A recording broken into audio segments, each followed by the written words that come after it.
जय श्री कृष्ण मित्रों, आज आपको हम बताने जा रहे हैं सफला एकादशी व्रत के पारण का शुभ मुहूर्त और किस प्रकार से आपको इस व्रत का पारण करना चाहिए जिससे कि इस व्रत का पूर्ण फल आपको मिल सके।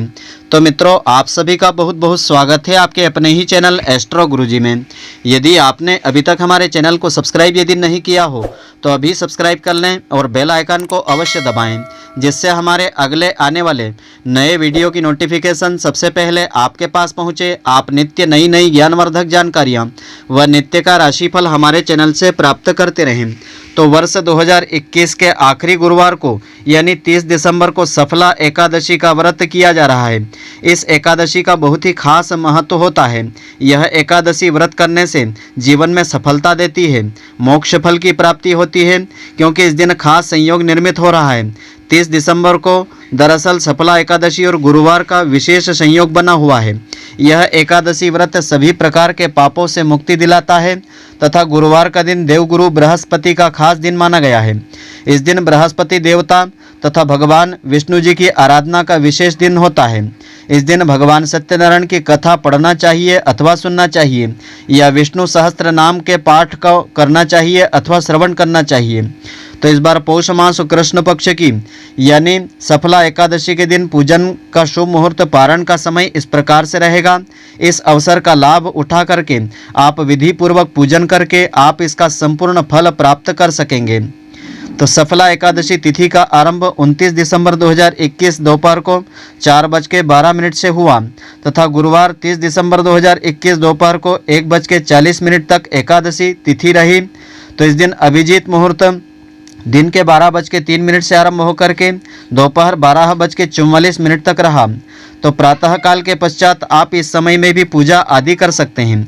तो व्रत के पारण का खास समय इस प्रकार से रहेगा। दिनांक 31 दिसंबर 2021 शुक्रवार को प्रातःकाल 7:14 से आरंभ होकर के प्रातःकाल 9:18 तक का समय पारण करने का उचित समय रहेगा। पारण करने की कुल अवधि रहेगी 2 घंटा 4 मिनट की रहेगी। तो किस प्रकार से आपको इस व्रत का पारण करना चाहिए? एकादशी व्रत के अगले दिन यानी द्वादशी तिथि पर सूर्योदय होने के बाद पारण किया जाता है। धार्मिक मान्यताओं और शास्त्रों के अनुसार एकादशी व्रत खोलने का सबसे सही समय प्रातःकाल का समय होता है।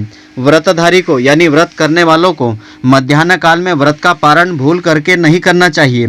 प्रातःकाल में सूर्योदय के बाद 3 से 4 घंटों के अंदर ही व्रत खोलना या पारण कर लेना चाहिए।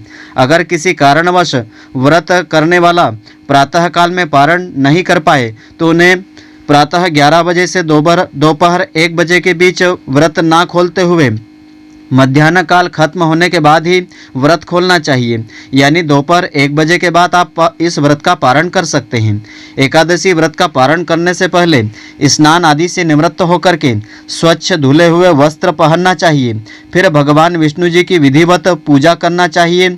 धूप दीप नैवेद्य अर्पित करके तुलसी दल चढ़ा करके आरती करना चाहिए। उसके बाद किसी योग्य ब्राह्मण को भोजन करवाना चाहिए तथा साथ ही वस्त्र दान दक्षिणा आदि दे करके ब्राह्मण को संतुष्ट करें। उसके बाद स्वयं इस व्रत का पारण करें। तो माना जाता है कि एकादशी व्रत करने वाले अगर नियमों के अनुसार पारण करते हैं तो उन्हें एकादशी व्रत का संपूर्ण फल प्राप्त हो जाता है।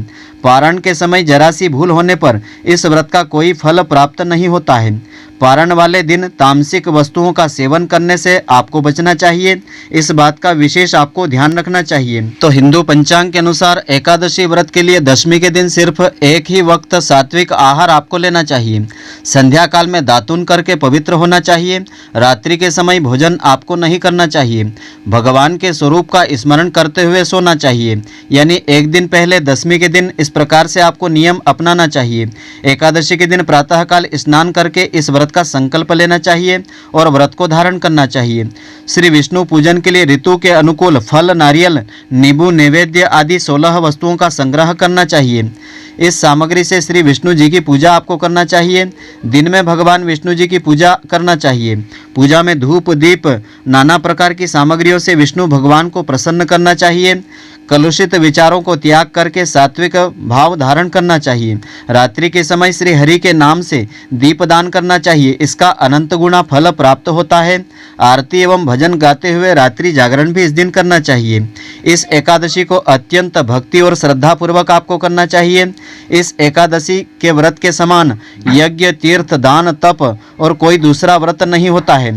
5000 वर्ष तप करने से जो फल मिलता है उससे भी अधिक फल सफला एकादशी का व्रत करने से मिल जाता है। तो सफला एकादशी व्रत करने के 5 बड़े फायदे इस प्रकार से हैं। सफला एकादशी सफल करने वाली एकादशी होती है। यदि आपको जीवन के हर कार्य में सफल होना है तो इस एकादशी के दिन विधिवत रूप से श्रद्धापूर्वक शास्त्र सम्मत व्रत आपको रखना चाहिए और श्री हरि की पूजा आराधना आपको करना चाहिए। सफला एकादशी व्रत रखने से अश्वमेघ यज्ञ का फल सहज ही प्राप्त हो जाता है। इस दिन नियम पूर्वक व्रत रखने तथा श्री हरि की पूजा करने से सभी मनोकामनाएं पूर्ण हो जाती है। श्री हरि के साथ ही देवी लक्ष्मी जी भी प्रसन्न हो जाती है और धन समृद्धि बढ़ती रहती है। इसका व्रत रखने से दीर्घ आयु तथा अच्छे स्वास्थ्य की भी प्राप्ति हो जाती है। धर्मशास्त्रों पुराणों के अनुसार जो व्यक्ति एकादशी का व्रत करता रहता है वह जीवन में कभी भी संकटों से नहीं घिरता है और उसके जीवन में धन और समृद्धि यथावत बनी रहती है। तो सफला एकादशी के दिन भगवान के इन खास मंत्रों का 108 बार जाप आपको अवश्य करना चाहिए। इसका अनंत गुना फल प्राप्त होता है। मंत्र इस प्रकार से है, कोई भी एक मंत्र का जाप आप कर सकते हैं। 108 की संख्या में आपको बैठ करके इनका जाप करना चाहिए। तो मंत्र इस प्रकार से है, ओम नमो भगवते वासुदेवाय, ओम ह्रीं श्रीं श्री लक्ष्मी वासुदेवाय नमः, ओम नमो नारायणाय नमः। इन तीनों मंत्रों में से कोई भी एक मंत्र का जाप आप 108 बार करेंगे तो भगवान लक्ष्मी नारायण जी की कृपा दृष्टि सदैव आपको मिलेगी और आपको जीवन में सफलता प्राप्त होगी। तो मित्रों, आशा करता हूं कि आपको हमारी यह ज्ञानवर्धक जानकारी पसंद आई होगी। यदि आपको पसंद आई हो तो आप हमारे वीडियो को लाइक व अधिक से अधिक शेयर अवश्य करें। धन्यवाद। जय श्री कृष्ण मित्रों, फिर मिलेंगे।